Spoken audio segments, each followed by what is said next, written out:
25 de agosto, San Luis IX, rey de Francia.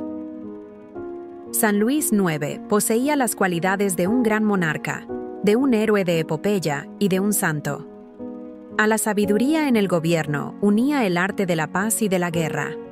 Al valor y amplitud de miras, una gran virtud. En sus empresas la ambición no tenía lugar alguno. Lo único que buscaba el santo rey era la gloria de Dios y el bien de sus súbditos. Aunque las dos cruzadas en que participó resultaron un fracaso, es un hecho que San Luis fue uno de los caballeros más valientes de todas las épocas, un ejemplo perfecto del caballero medieval, sin miedo y sin tacha. Era hijo de Luis Aupuin de Francia. Cuando tenía 8 años, murió su abuelo Felipe Augusto y su padre ascendió al trono. Luis IX nació en Poissy, el 25 de abril de 1214. Blanca, su madre, era hija de Alfonso de Castilla y de Eleonor de Inglaterra. Al ejemplo de las virtudes de su santa madre, debió Luis su magnífica educación.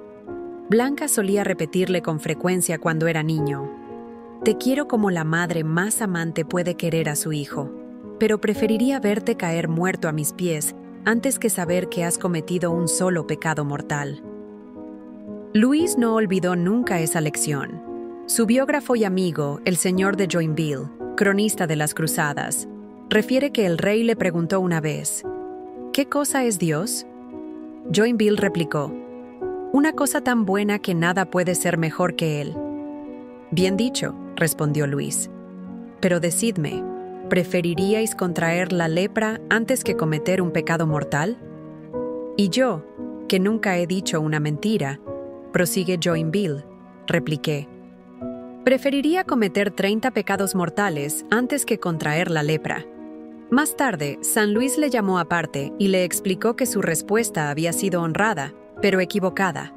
Luis VIII murió el 7 de noviembre de 1226. San Luis solo tenía entonces 12 años, de suerte que su madre asumió la regencia. Durante la minoría de edad del rey, los varones se dedicaron a perturbar el orden del reino. Pero Blanca de Castilla, que supo hacer alianzas muy hábiles, los venció con su valor y diligencia en el campo de batalla y los obligó a mantenerse tranquilos. Cuando San Luis obtenía una victoria, se regocijaba sobre todo porque ello significaba la paz para sus súbditos. Era misericordioso aún con los rebeldes, y como nunca buscaba la venganza ni ambicionaba la conquista, estaba siempre dispuesto a llegar a un acuerdo. Pocos hombres han amado a la Iglesia tanto como San Luis y han mostrado tanta reverencia por sus ministros. Pero eso no cegaba al joven rey, quien se oponía a las injusticias de los obispos y nunca escuchaba sus quejas antes de haber oído a la parte contraria.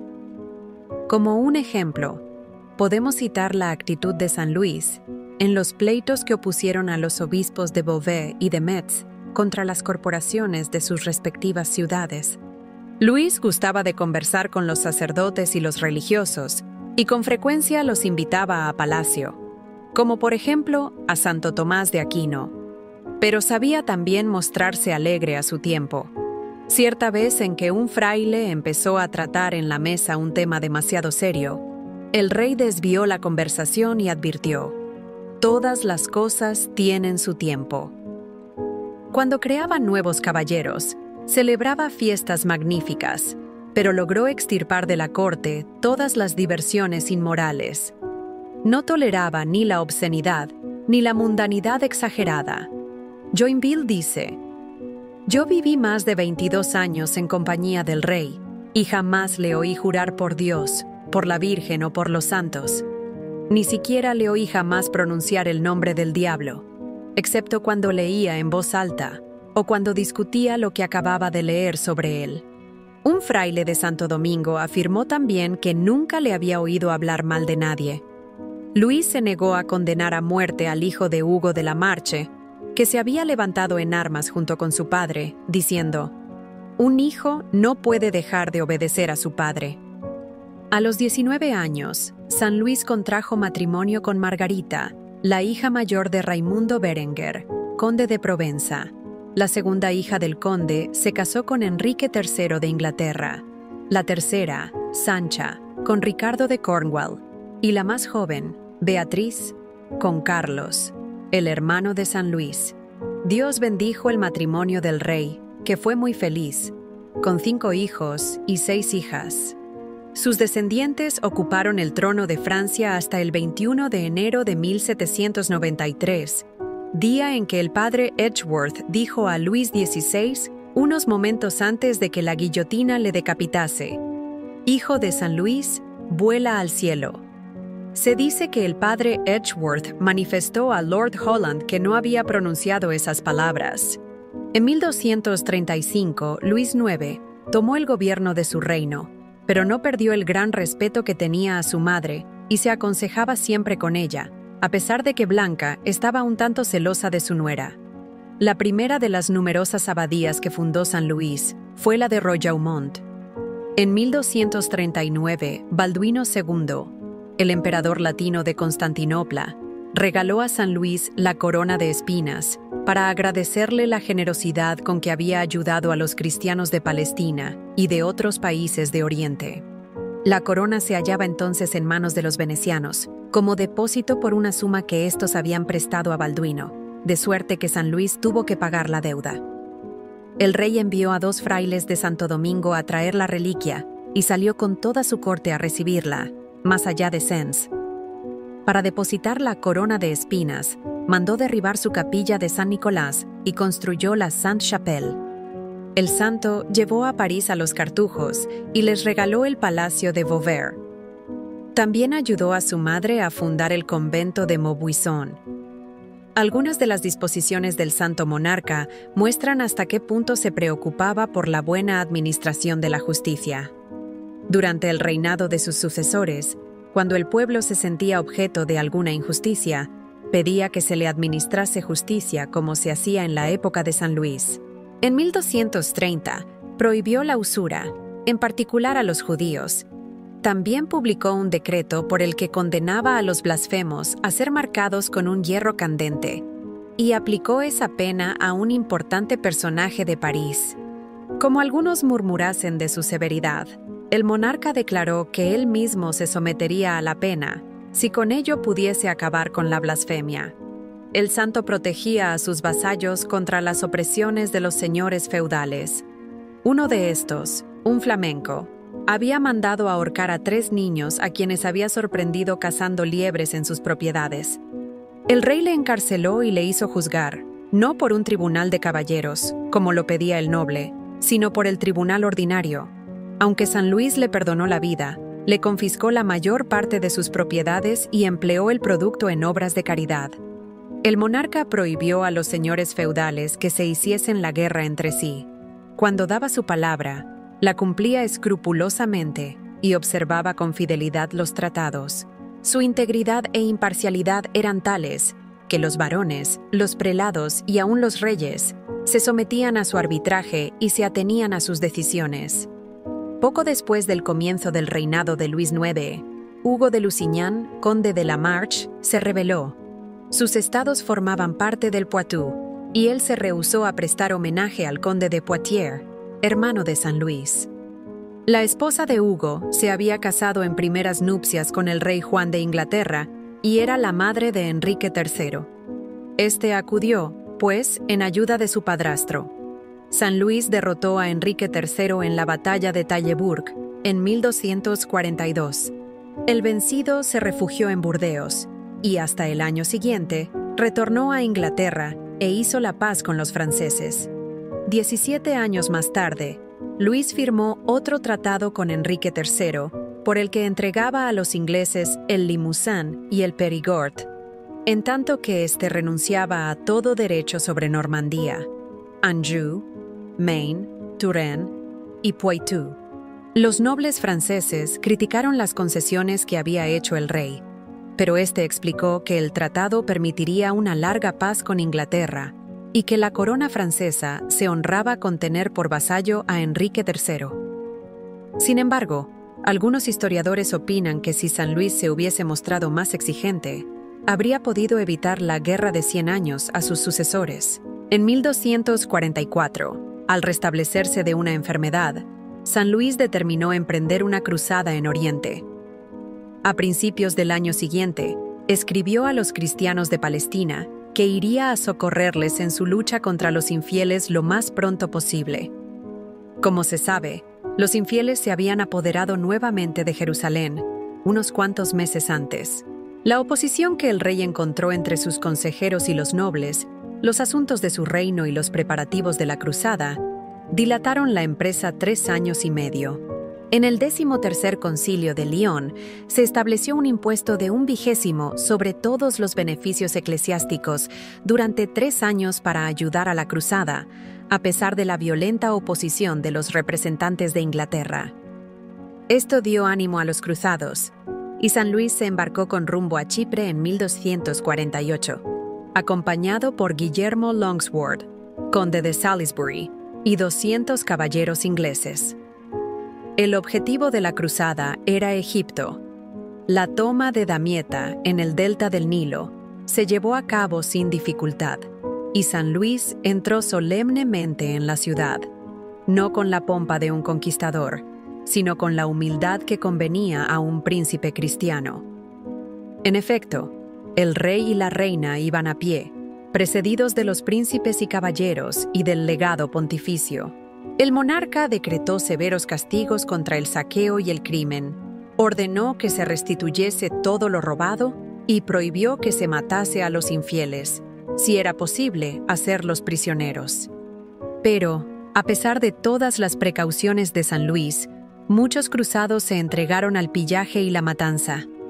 Las crecidas del Nilo y el calor del verano impidieron al rey aprovechar la ventaja que había conseguido y tuvo que esperar 6 meses antes de atacar a los sarracenos, que se hallaban en la otra ribera del Nilo.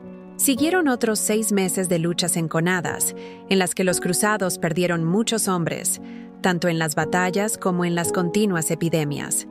En abril de 1250, San Luis cayó prisionero y los sarracenos diezmaron su ejército.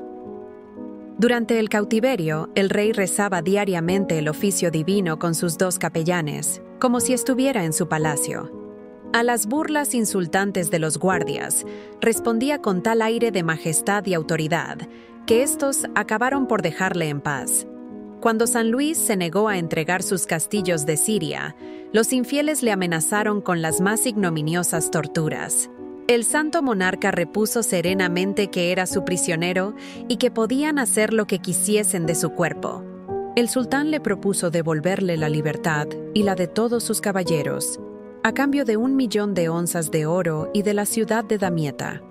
Luis respondió que el rey de Francia no podía pagar su reprecio de oro, pero que estaba dispuesto a entregar Damieta a cambio de su libertad y 1.000.000 de onzas de oro para que sus vasallos quedasen libres. Precisamente entonces, el sultán fue derrotado por los emires mamelucos, quienes devolvieron la libertad al rey y a sus caballeros al precio convenido, pero asesinaron traidoramente a todos los heridos y enfermos que se hallaban en Damieta. San Luis partió entonces a Palestina con el resto de su ejército. Ahí permaneció hasta 1254, visitó los santos lugares, alentó a los cristianos y reforzó las defensas del reino latino de Jerusalén. Después de recibir, con profundo dolor, la noticia de la muerte de su madre, que ejercía la regencia en Francia, San Luis volvió a su patria, de la que había estado ausente 6 años. Angustiado por el recuerdo de la opresión que sufrían los cristianos en el Oriente, portó siempre el signo de cruzado en sus vestimentas para demostrar que estaba decidido a volver a socorrerles. La situación de los cruzados empeoró rápidamente, ya que entre 1263 y 1268, los mamelucos tomaron Nazaret, Cesarea, Jaffa y Antioquía. Hacia 1257, Roberto de Sorbonne, un canónigo de París, muy erudito, fundó en la ciudad la escuela de teología que más tarde se llamó la Sorbona. Roberto era amigo personal de San Luis, quien en ciertas épocas le tuvo por confesor, de suerte que el monarca apoyó con entusiasmo su proyecto y le ayudó a realizarlo. San Luis fundó también en París el Hospital de Ciegos de Quinceving, los 300, llamados así porque al principio albergaba a 300 enfermos. Pero no fue eso todo lo que el santo hizo por los pobres. A diario invitaba a comer a 13 indigentes y mandaba repartir alimentos cerca de su palacio a una gran multitud de necesitados. En la Cuaresma y el Adviento, daba de comer a cuantos se presentaban y, con frecuencia, se encargaba personalmente de servirlos. Tenía una lista de los necesitados, sobre todo de los pobres vergonzantes, a los que socorría regularmente en toda la extensión de sus dominios. Aunque no se ocupaba personalmente de la legislación, tenía verdadera pasión por la justicia y gracias a ello pudo transformar la institución feudal de la corte del rey en un verdadero tribunal de justicia a cuyas decisiones se sometían los monarcas, como en el caso de Enrique III y sus varones. El santo se esforzó por sustituir el recurso a las armas por el arbitraje y el proteo judicial. En cierta ocasión en que había actuado como padrino de bautismo de un judío en Saint-Denis, el santo confesó al embajador del emir de Túnez que, por ver al soberano tunecino recibir el bautismo, pasaría con gusto el resto de su vida prisionero de los sarracenos. Como las intenciones del rey eran bien conocidas, la promulgación de una nueva cruzada en 1267 no sorprendió a nadie, pero tampoco entusiasmó a nadie, pues el pueblo temía, entre otras cosas, perder a su buen monarca. Aunque San Luis no tenía entonces más que 52 años, estaba gastado por el trabajo, la penitencia y las penurias.